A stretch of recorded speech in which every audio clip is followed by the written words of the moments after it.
Good evening, welcome in, and welcome back to what I promise going forward is going to be a very regular occurrence here on Monday nights at PowerMizzou.com. State of the Tigers, brought to you. There's going to be one more Monday night where we're off, but other than that, every Monday night for pretty much the rest of the year here on Power Mizzou, brought to you by James Carlton, State Farm Insurance in Webster Groves, Missouri. If you live in the state of Missouri or Illinois, get in touch with James in Webster Groves at 314-961-4800. James and his team want to take care of all of your insurance needs. They want to save you some money, and I can promise you James wants to talk about Mizzou, NIL, revenue sharing, Bo Pribula, Eli Drinkwitz, Sean Williams, whatever you guys want to talk about. James wants to talk about it with you. We are here tonight. We're going to talk some recruiting, going to talk some Mizzou basketball, and let's get to it. We are going to welcome in for the first time in a long time. I've had many requests. Sean Williams on the show. Sean, we had basketball season, and then I thought, hey, man, it's spring. Let's get Sean through the slow time. It's going to pick up, and I just kept waiting. Like it's going to pick up, right? Sometime? Probably July. That's where we're at now. We're all gonna do it like the week of July 4th. So July 4th weekend, it's gonna be probably pretty busy, So that's how it's gonna go down, man. Yeah, we used to shoot fireworks, barbecue, and drink beer. Now we sit around and wait for kids to tweet graphics on July 4th. Yeah, that's tweet graphics and cuss when they're new. No, that's what we do. There you go. This is our new motto. It's like, tweet graphics and cuss. Yeah. But in all seriousness, obviously Sean covers football recruiting for us. He knows everything that's going on. I know a little bit of what's going on. We will run through some of that as we get going. But let's start here. Like, are we at the point where Missouri fans should be worried, curious? Like, the classes have 4 commitments. How do you term what we should think right now? I would think a little bit worried, but not too bad because, we kind of know how this goes. And we talked about it on the board, transfer portal's king.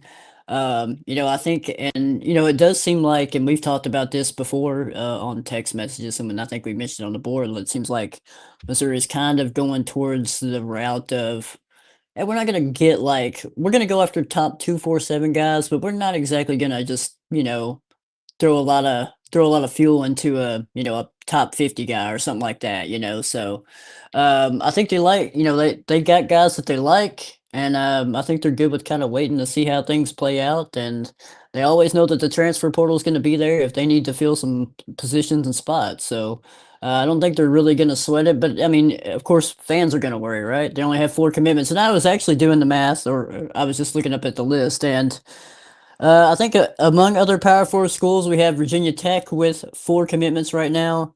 Colorado has 2, so there's your bottom feeder Power 4 schools in terms of total commitments right now in the 2026 class. So if this was 1990 or 1999, that's company you want to be keeping. In the year of our Lord 2025, maybe not. But in all seriousness, I think this is I'm not going to say entirely, but I think it's largely due to a philosophical change. And it's not just, like you said, hey, they're not going to throw, I've said this on the board. I'm very comfortable saying that Missouri spent well over $1 million on kids that basically came here for 6 months, borderline redshirted, and walked out the door. They're not going to do that this year. But I don't think that's the only change. I think another change we've seen, and we're going to go through some of these individual kids that have visited and stuff. I think part of the reason we're seeing this is Eli Drinkwitz and staff are starting to tell kids, no, if you're going to go take other visits, you are not committed to us, and you are not going to tell everybody you're committed to us. You're going to hang on to that graphic and that video. And then if you take your other visits and you want to commit to us, we are happy to have you. But you're not going to go announce you're committed and then go visit 3 other places in the month of June.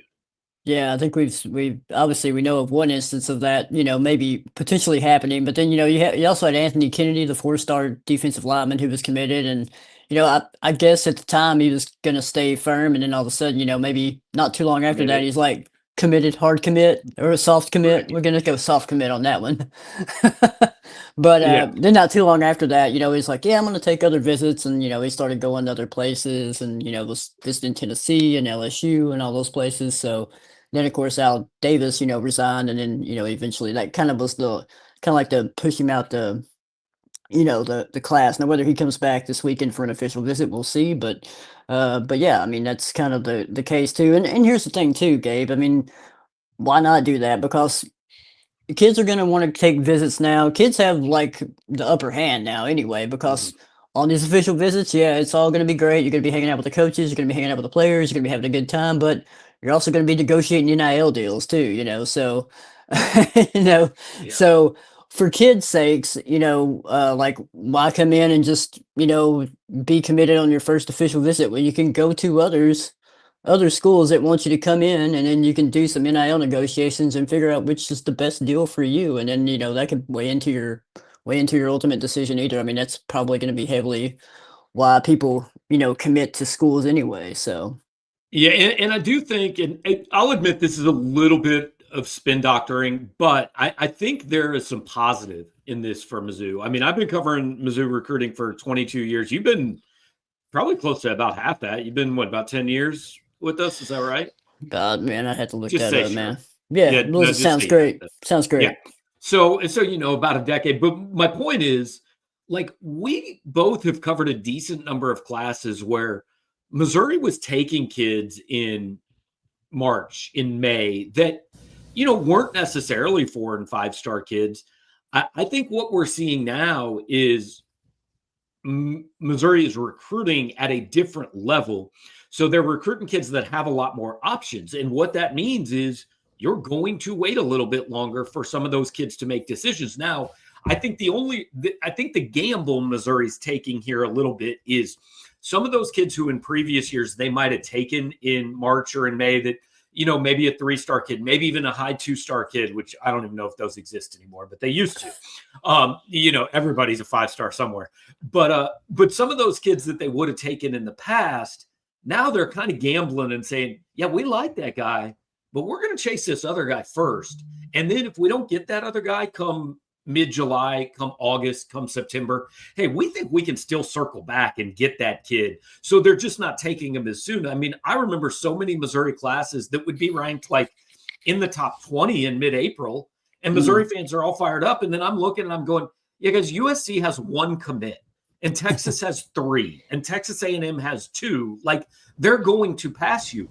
And I'm not saying Missouri is at the USC Texas level yet, but they're trending much more toward that, where they're like, yeah, we'll be the one that waits. And this class is not going to end up 74th in the country. They will rise up. Yeah, yeah. I think you kind of saw that trend last year where a lot of kids decided to, make their decisions in July. And it's also going to be that way this year with NIL. Like I said, these kids, they wait for this time of year, June, official visit time. They want to be winding down. They want to go to schools. They want to be treated like kings and, have fun and enjoy the recruiting process. And, a lot of them are going to wait till July to make a decision. So, And a lot of them better make it in July though, because a lot of the kids that are on this list, and we're going to get to talking about some of them individually here in a minute. If they tell Missouri's coaches, hey, yeah, I'm not quite ready. I might want to take another visit in the fall. I might want to see what's out there. Well, what they're going to find out is if they want to come back to Missouri in October or November, that spot isn't going to be there anymore because coaches will wait on you until mid-July. But after that, all bets are off, and they're going to go find other guys. So the way yeah. we're going to do this, we're going to let Billy play recruit roulette a little bit. He's got graphics of a whole bunch of guys, and so we're going to let him pick the order. Just kind of throw a graphic up on the screen. We're going to ask Sean kind of what his read on it is, where things stand. We're going to give you guys a little information. If you have comments or questions about any particular kid or anything at all about Mizzou football recruiting, put it in the chat, and we'll get to it as we go. But we're just going to open it up to Billy and just throw up first kid's name on the screen is Jaden McGregory. He's an athlete out of Des Moines, Iowa. And Sean, I think this is a good place to start because, like, if we were doing it in order of guys that we think are most confident end up in this class, I think Jaden McGregory is number 1. Yeah, I think there's a high level of confidence there, and that Missouri can break down that Iowa that Iowa wall and grab a Mhm. kid from Iowa who ironically doesn't have an offer from Iowa or Iowa State, which is kind of weird. But yeah, they Missouri likes Gregory at safety. He's been on campus multiple times, I think at least three or four, and so yeah, they feel really good about him. He took a official visit to Minnesota to kick off his summer and was at Missouri on the weekend of June the 6th, and he has canceled his Kansas official that was this past weekend, and I think he's got a Louisville official down for the 20th. I don't know if he's going to take that. If he doesn't, then that's probably very good news for Missouri. But we're feeling pretty confident about McGregory being in Missouri's class right now.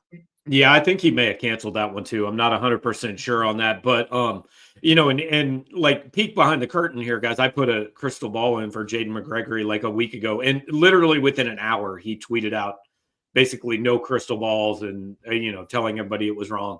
You Look, can man, re- these you can tweet him whenever he commits. It's the crystal ball's back in action.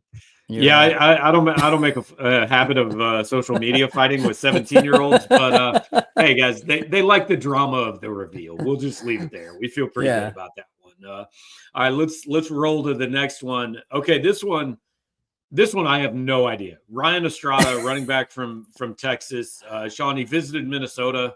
I know he's looking some other places. What's the situation?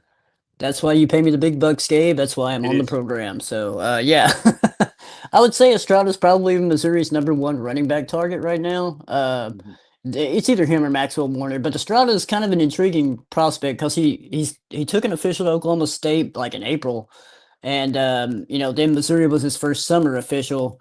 But right before he took that Missouri official, he picked up like offers from Alabama, Oklahoma, and Michigan, like back to back to back, right before the summer. So what he's doing now is he's pretty much visiting all those schools. He's kind of tweaked his official visit list, and I think he took a midweek visit to Michigan. I think he's taking one to Oklahoma right now, and I think he's going to wrap up the summer with a official visit to Alabama this upcoming weekend. He threw an official to Minnesota in there because Minnesota's been in on him for a while too. So, but yeah, he's a super talented, kind of under the radar running back. Rushed for over like 2,300 yards during his junior season, so he put up some monster stats. Obviously, El Paso guy, so Tavares Jones, I think he would know him pretty well. That's on Missouri's roster right now. So yeah, he's a pretty intriguing prospect. Like I said, got those Michigan, Alabama, Oklahoma offers like right before the summer, so he's checking all those schools out too. And But you mentioned Maxwell Warner, and I think I think based on what we've heard, Missouri kind of is holding off on Warner a little bit till they find out what Estrada does. Now, there will come a point in time, I think, where Missouri would say we don't want to wait any longer because right, kind of like happened in the transfer portal with Fernando Mendoza and Bo Perbula. At some point, you say we're going to take one to make sure we get one. right. But I think the pecking order is Estrada and then Warner. But if Estrada gets through like mid-July and isn't ready to make a decision, I could very easily see Missouri saying, "Hey, we're going to take Warner, and whatever happens with Estrada happens." Right. Yep. Kind of like a Isaac Jensen, Evan Jacobson tight end situation in the class. So Yep, for sure. All right, let's pop another guy up here. See who else we got. Oh, good, another one that literally I know is Shari Charles visited Missouri. That's the extent of my knowledge here, and I know he is from Florida. yeah, I think and obviously Venice. He played with Damon Wilson, so that's a big connection for Missouri. And I know in the previous interviews he said that's a big reason he's considering Missouri is because Damon's there. So yeah, it took an official to Missouri. I think the hard to catch a read. I think he'll probably end up staying in Florida. He took an official visit to Florida. I think Florida State's trying to get him on campus.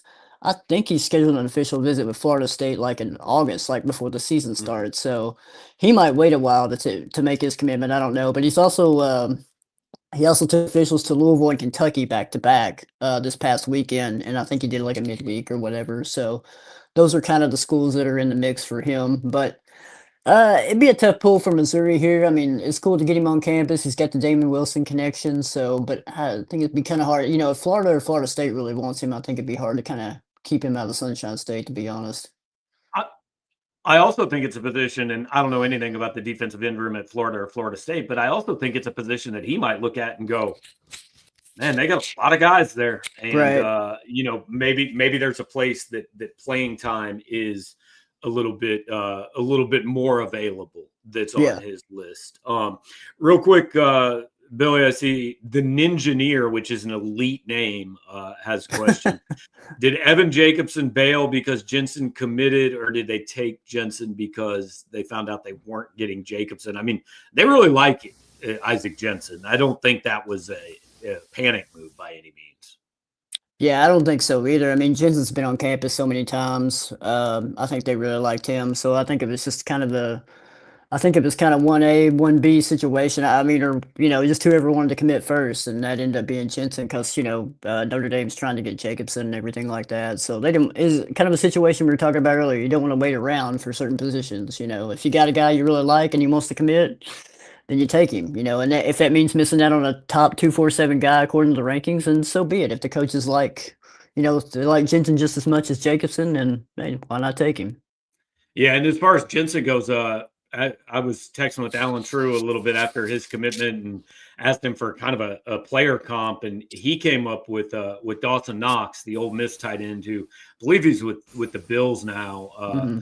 Said he sees some similarities there, and I ran that past somebody at Missouri, and they said that's actually perfect. Like, yeah, that's kind of, we see that as well. So that gives you an idea what they see in Jensen. All right, let's move on to the next kid on my list. Hopefully, you guys can hear my dog going nuts. So, Yeah, this you this okay? will be the interesting one. JJ Bush visited the first weekend. I guess that was the last weekend in May, and a lot of positive feelings. Everybody feels really good, but he told us that week, "Hey, I'm going to take my LSU visit. I'm going to take my Arkansas visit.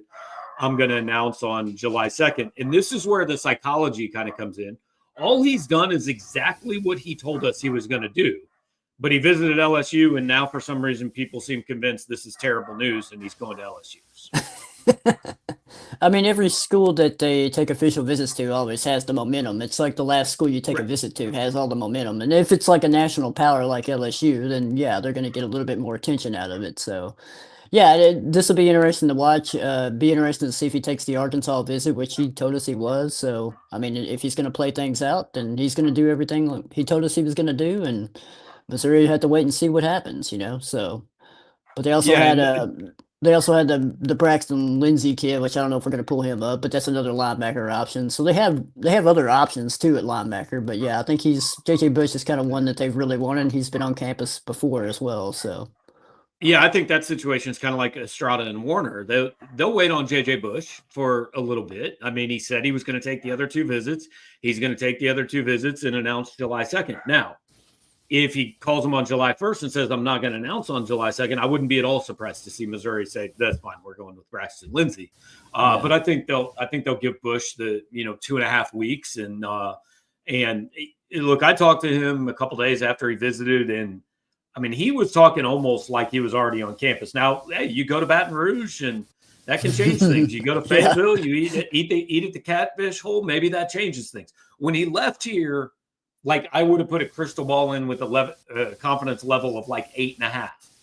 That might have dropped a little bit, but I still think Missouri's in good shape. You were calling him and he was still on that official visit high, man. You got to watch Right, that. right. Sometimes it takes a little bit longer to come down from No, that it official was visit high like from Tuesday others. afternoon, man. Well, I mean, hey, man, If maybe he it was still on a high on Tuesday afternoon, it was a good visit. maybe it lasted all week. You never know, man. Sometimes you just got to go down with these things.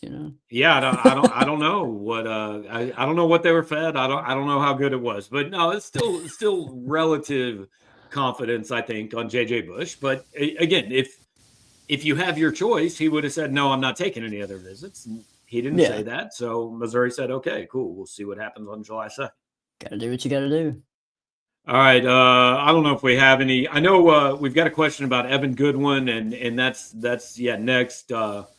Another kid that visited that first weekend, and I think there was a lot of confidence. What has happened with him since, Sean? Like, where else has he gone? Yeah, he's sticking to his game plan, which is something he had whenever I talked to him down in Nashville at the All 22 event that they had down there. So he's got the top four. He already took an Oklahoma State visit before he came to Missouri.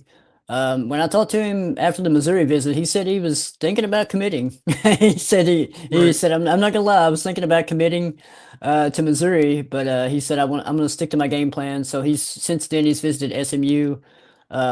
He didn't go anywhere this past weekend. He's gonna go back to Mississippi State this upcoming weekend, which he's been to Mississippi State a bunch as well. So he likes all four of those schools.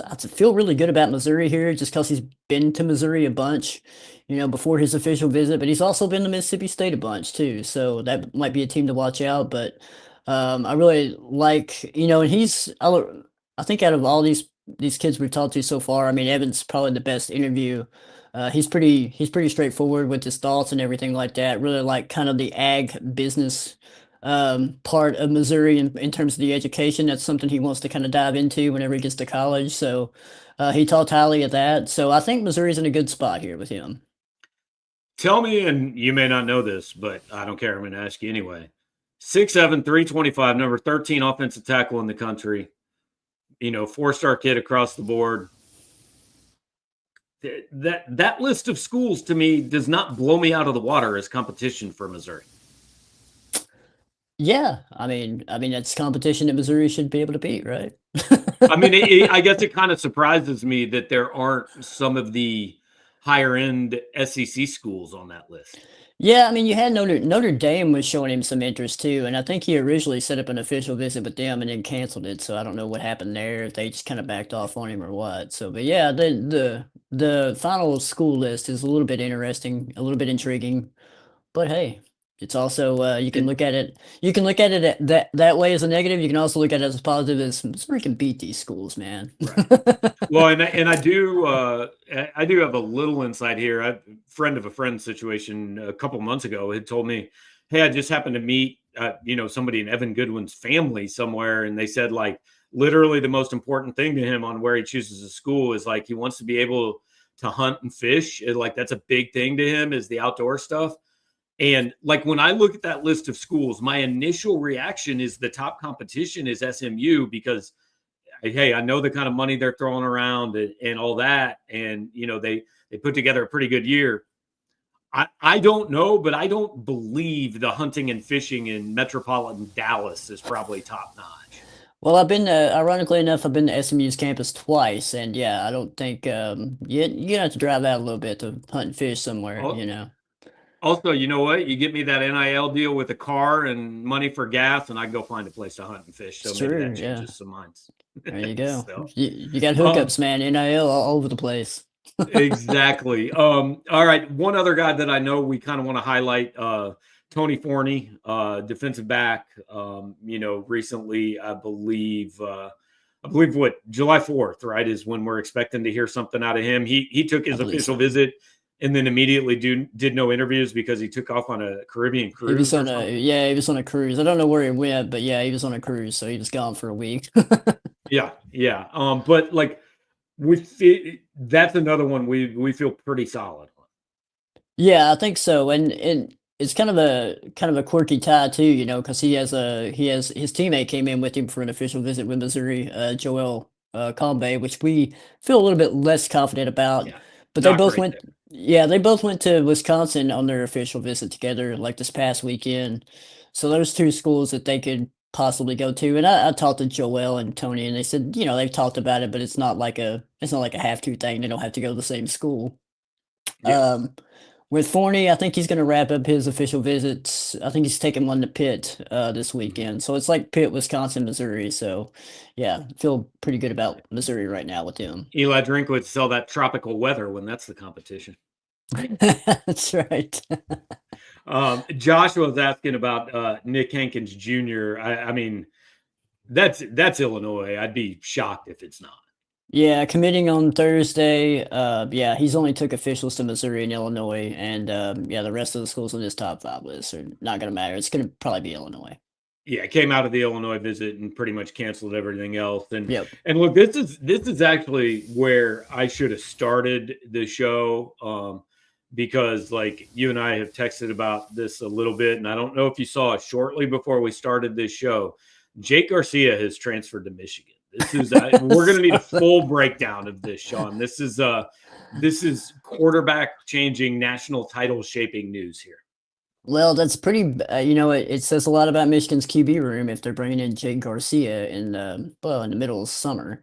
So I don't think they feel very good about Mikey I Keene. mean, They might not. they have Bryce Underwood. They're fine. I've seen by now. I've seen tweets. I don't know if they're legit tweets, but I've seen tweets that there's a little bit of concern about Bryce Underwood and his weight right now. So, They got another kid too. I can't remember his name, but look, Mikey, they got Mikey Keene from Fresno State. So I don't guess they're feeling very good about him either. So I mean, I think this is more of the Jack Abraham playbook of like, look, guys, we need a body in case something.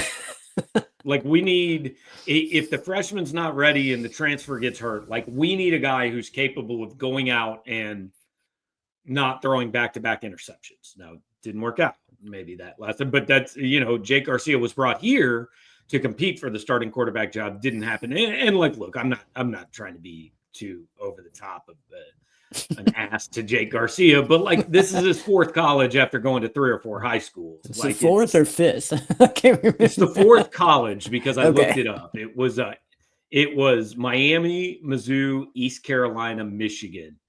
Although he may have committed somewhere between East Carolina and Michigan and never actually gone there. Might have, yeah. That's why I'm thinking maybe there was another one. It could be 5, but I floated on our board that I believe, like Jerry West with the NBA, that the transfer portal should have a logo and it should be a silhouette of Jake Garcia throwing the football. Oh, there's probably more that, there's legit guys that have like 5 or 6 right now. You 5 or think 6 schools. are there people that have been to more schools than Jake Garcia? I need to know who these are. I'm pretty sure there's some that's been to at least 5, I believe. Okay, well, I'm pretty sure. Well, I know one TJ Finley. He was at Western Kentucky. Now he's at Auburn at one point. Yeah. He was at Auburn. He was at LSU, and he was at Texas State. So that's 5. So okay, well, Jake, you've got time, man. If you haven't signed anything, hey, those you are can take the lead. Those are pretty decent numbers at East Carolina last year. So it did not mention the interceptions, but yes, the numbers that are in that tweet are decent. Gotta fluff it up a little bit, for the announcement tweet. Right. But Jake, if you haven't signed, man, school number 5, number 6, whatever it is, it's still out there or just go Pavia and sue for another year and go somewhere else. Just sign, appear in Michigan for like 4 games, red shirt, and then enter the transfer portal again. Go to another school. 100%. I've got to see it. I'm pulling for as many schools as possible. So I feel like that's a great place to let you go, Sean. We might make you come back at some point. I'm sorry to disappoint you, but I can come. Do another one. I can come back in late July when there might be more than 4 commitments right now. Okay, cool. Next time there are more than 4, Sean Williams going to join us again. Appreciate you, man. Have a good night. Yep, have a good one. All right, real quick before we talk a little bit of basketball, I want to remind you that we are brought to you every Monday night by James Carlton at State Farm Insurance in Webster Groves, Missouri. You can get in touch with him, carltoninsurance.net on the internet. He's got a Facebook page, facebook.com/carltoninsurance. Or the best way, if you are still one of the humans that talks to other humans, give him a call, 314-961-4800. Just get a quote from James. I'm fairly safe saying he's going to save you some money. He saved me money. He saved your king money. He currently is the insurance agent for exactly half of the Power Mizzou crew. Sean Williams is ineligible and Gerard Hamilton just a little bit late to the party. So, but get in touch with James again, 314-961-4800. All right. With that, we're going to change gears. We've been talking football. We're going to get a little bit of basketball on the show. Drew King has been playing the part of free moving service down in Texas all day and put on a nice shirt and joined us for the show. Yeah, I wanted to jump in while y'all were talking about Jake Garcia. Do you know there is a college basketball player who is going to be on his 8th school in 8 years this season? Not all college, four high schools, 4 colleges. Any guesses? Okay. Shawnee's brother? That's incorrect. I was referring to AJ Storr, who is going to be suiting up in Ole Miss this year. Freshman Okay, high school. I know Wisconsin, Kansas, and Ole Miss. Where was he before Wisconsin? Before Wisconsin, he started his college career at St. John's. Okay. And then high school, he played at Kankakee High School, Bishop Yeah. Gorman, Kentucky, Illinois. Arizona Compass Prep, and then senior year IMG Academy. So Okay. has not stayed anywhere for longer than a year in the past 8 years. Can you imagine moving every year between the time you were 14 and 22? That sounds miserable. That's awful. Also, credit to AJ Storr, though. Those are like 4 power conference schools. Like, he did not take a gap year to go rehab himself at, the Utah School of the Mines. Like, every single year, he has gone to a power conference school. Correct. Legit. There it is. There's the tweet. But This yeah, is like, yeah. we'll see. Obviously, like, had the down year at Kansas, but I wrote this in my column last week, Gabe. I kind of think he's the swing piece for Ole Miss this year. Like, if he's good, I think the team's going to be really good. And if he's not good, I'm not really sure what the plan is, because it's basically Malik Dia is the other guy you got to worry about. All right. Well, I'm going to be honest then. Armed with that information, I picked Missouri to finish ahead of Ole Miss in the SEC standings, because I watched a few games of Kansas last year, a couple early in the season where AJ Storr played, and it did not go well. And then the games later in the season didn't go particularly well either, but he didn't play in those. So I'm going to go Missouri over Ole Miss is my neck on the line prediction for SEC basketball. All right, so you and I were over at Mizzou Arena for the first time in quite a while on Saturday. Breaking news: D'Moy Hodge can shoot the ever-loving hell out of the basketball still. I don't know that that's breaking news. I think that's broken news. Like, did we really learn anything new about D'Moy in that game? Like, he was the best player on the court, which I would hope he would be as a, college graduate 2 years ago who's still playing professional basketball against, older people and non-professional basketball players. Yeah. I was surprised by the number of football players playing in an alumni basketball game. Not that, like, all of them were bad. Like, Jeremy Macklin was knocking down some threes. Like, I was pretty impressed by him. We do have to take a minute. I actually talked with Lawrence Bowers for a few minutes earlier today. Jeremy Macklin and Chase Kaufman, like, those dudes, like, they looked good. They were in the closing lineup. Yeah. Chase Kaufman was out there taking game-winning threes with 18 seconds left on the clock. Now, I don't know if that was the play call. I don't know how Gary Pinkel felt about that, but, it happened.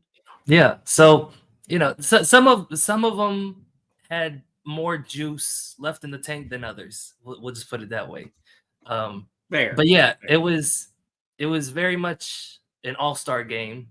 Both teams got to triple digits playing 10-minute quarters. And most of that for Team Carroll was just D'Moy Hodge shooting at will, just like he did when he played at Mizzou. I didn't count, but he had to be double-digit three-pointers. Right? Yeah, had to be. Yeah. And there were a couple times he just came down the court and just said, "Hey, look, you don't have to come with me. I'm shooting the ball here." So it was enjoyable. Not really why we were there. We were there to talk to one Tim Fuller, who has taken over, I think he's about 2 weeks now, as the general manager for Mizzou basketball. We posted the video of that press conference, and Drew wrote a story. You can find those at Power Mizzou from a couple days ago. Drew, kind of first impressions, not wearing the battle scars of Tim Fuller's first tenure at the University of Missouri. What was kind of your first impression? He wore a really nice watch to the press conference. I was impressed by the watch. I'm pretty sure it was a Rolex. It was a nice watch. For certain. Gabe, I'm actually gonna go grab my water real quick because my throat is dry. Okay. Do you mind talking for a sec? Perfect. I will tell a good Tim Fuller story while Drew is trying not to choke. So Tim Fuller was, like, after the press conference, he was out in the hallway sitting on what was serving as a scooter. And clearly he was riding around on this thing. Now, it was short. It was like, I'm going to guess maybe 2.5 feet tall and just like 8 to 10 inches wide, the seat part of it, but had a handle that came up and had wheels, and he was driving around this thing. And I mean, it was moving. And so I stopped him and I said something about his transportation, and he gets off of it and he unzips it. Drew, have you seen these? His scooter was also his carry-on luggage. I kind of want one now. His carry-on bag like has a handle that comes out and it's motorized and it can zip up. He can put his luggage in it and he can ride it through the airport and weave through people. And then he just folds it up and tosses it in the overhead bin, man. I think I need one. I think we got to get a few more subscribers so that the three of us can buy that for our travel. Yeah. Okay. So I have seen those. Now that you bring that up, was that what Tim Fuller had? Yeah, that was what Tim had. That's what he was riding around on Saturday.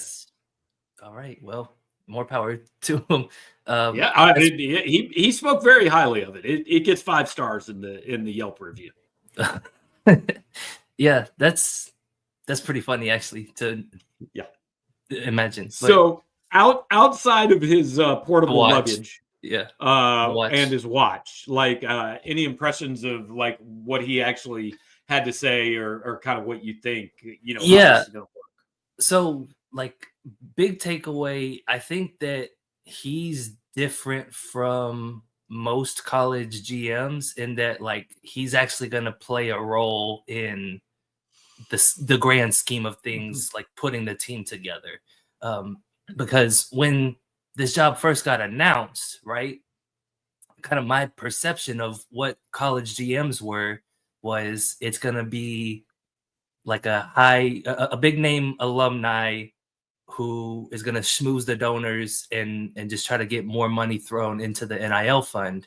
That doesn't seem like what Tim Fuller's main responsibility is going to be, right? Like it seems like he's going to be in charge of reaching out to agents, kind of looking ahead to the off season before the rest of the staff has to try to promote the players that are on the team. So I think that Tim's going to be, like I said, just different from your typical college GM. I think that he's going to play an actual role on this staff. I do think schmoozing the donors and shaking hands and kissing babies is going to be a part of it, certainly. And I think that's good because, like, I don't think Missouri football needs a GM because I think that's Eli Drinkwitz's, like, he's really good at that part of it. And he has, coordinators and all that do a lot of the day-to-day coaching. In basketball, the staff is smaller, and obviously Dennis's assistants do it too. But I think Fuller allows Gates to focus a little bit more on the current roster and not mess with, like, all these coaches will tell you in February, they're trying to make sure their own guys are coming back next year. And then the portal opens in March. And if you don't know who you're going after by the time the portal opens, then you're too late and you're not getting them. Oh, by the way, you're also trying to coach a team to get to and win in the NCAA tournament. Like, the timing of it all, I think it's very helpful to Dennis Gates that there's somebody to do some of the other stuff. And it's somebody who, like, is already kind of familiar with Mizzou, right? Tim Fuller spoke really highly about his previous time at Missouri and just kind of the people who were involved. So, I think, and like, he's just been around forever, right? He started off in a lot of different roles. Yeah, in a lot of different roles. Has been an assistant coach at a bunch of different places.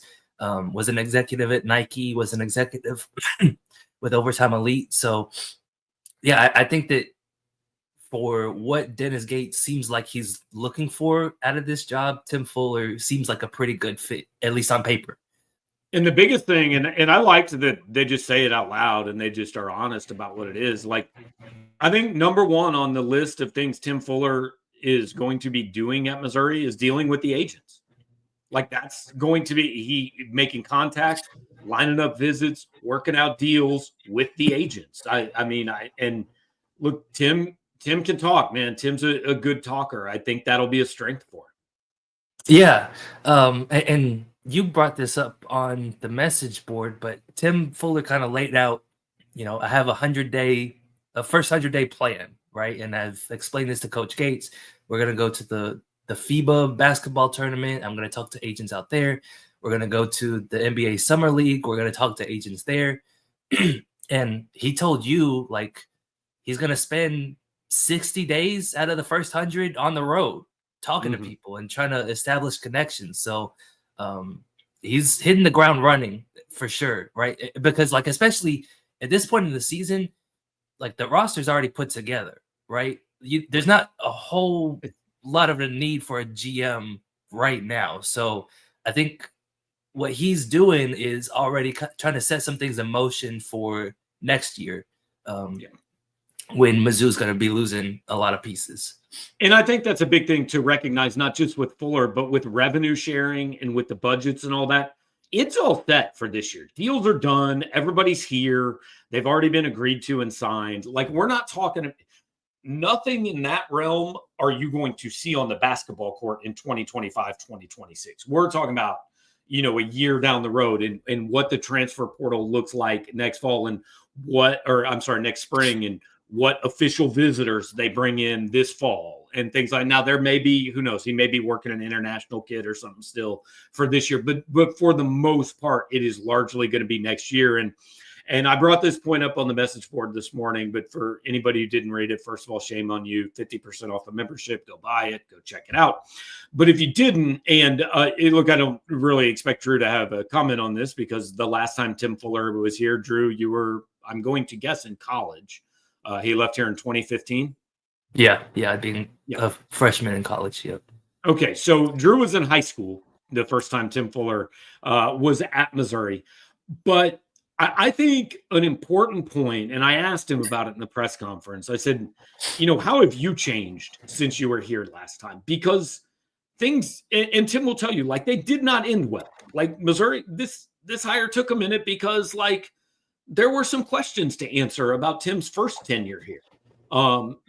Probation and what happened. I mean, the good news is there's no rules. I don't think you can get put on probation now. So Tim Fuller, do whatever you want now. But I think the bigger point is, like, and look, you're a grown up at 35 years old. So I don't want to pretend that Tim Fuller was not an adult the last time he had this job, but he's got 10 more years behind him in a variety of roles.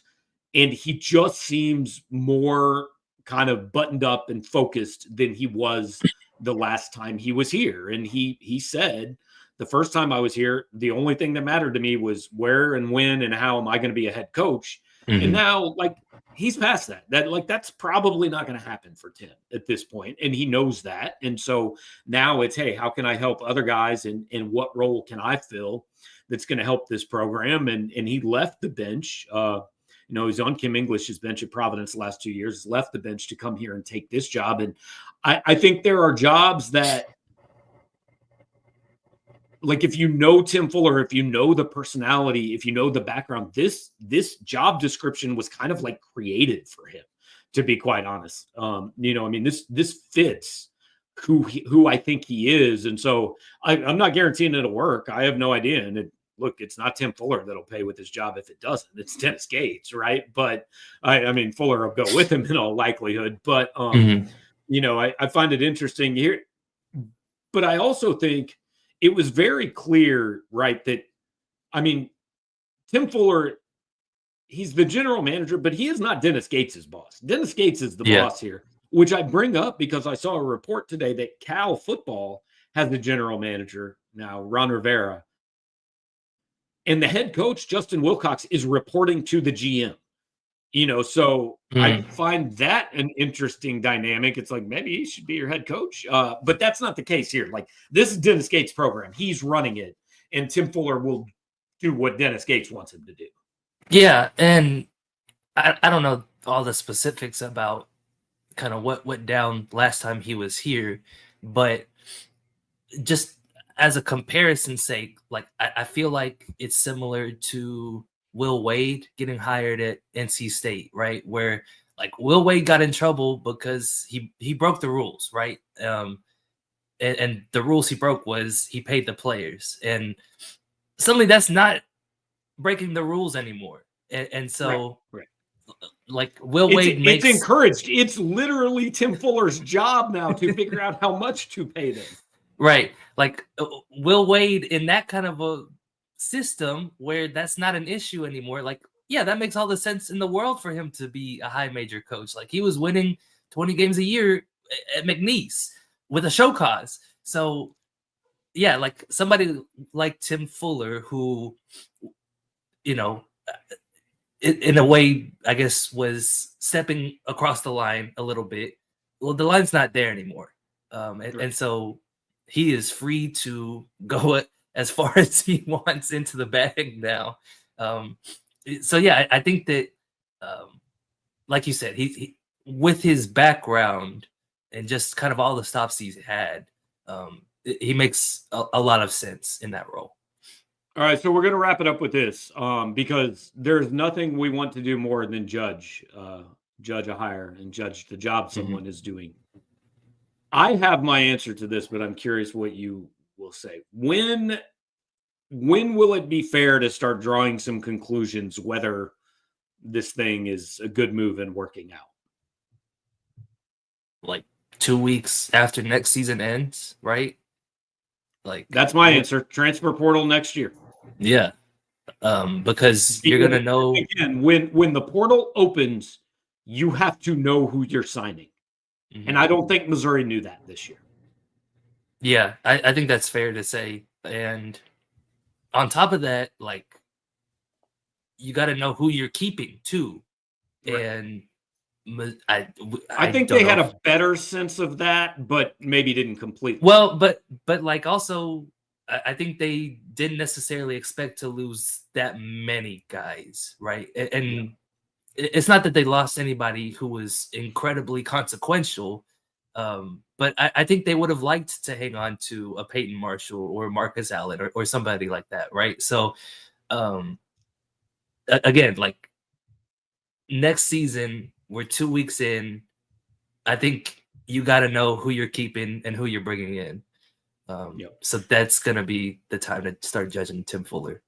Well, Tony Mathis says that he judges that we have done a great job tonight. So that is certainly much appreciated. And kind of like we ended Sean with a great question from the chat. We're going to end Drew with one too. Drew, this is brand new information to me. The Magic Man wants to know, did I see Mabor Majak back with the basketball team? Is this a thing? So there was like... I mean, he's not playing. I know that. But. Correct. So just to quell everybody's concerns, Mabor Majak is out of eligibility. He's not going to be playing college basketball this year. So he's not coming back to Mizzou. He's not taking the last roster spot. I do think that he was in the building for their first practice, and I would guess he's just paying a visit to Dennis Gates and saying hello to everybody. But yes, he was in the building for their first summer workout.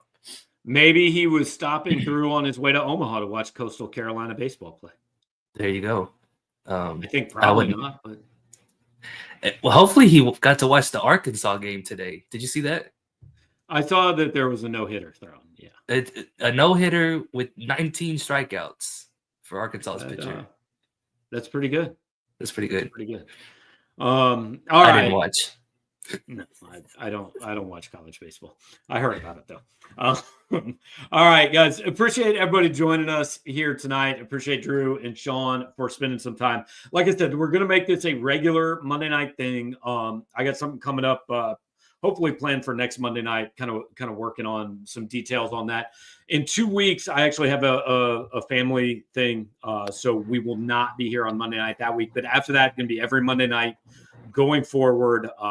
SEC Media Days, believe it or not. I think Missouri's a month from tomorrow in Atlanta, and it's time to get things going again. Time for some stuff to happen. So appreciate all you guys hanging out, Billy running the show and making it look better than it would if it was just me and Drew and Sean staring at a blank computer screen. So thanks for that.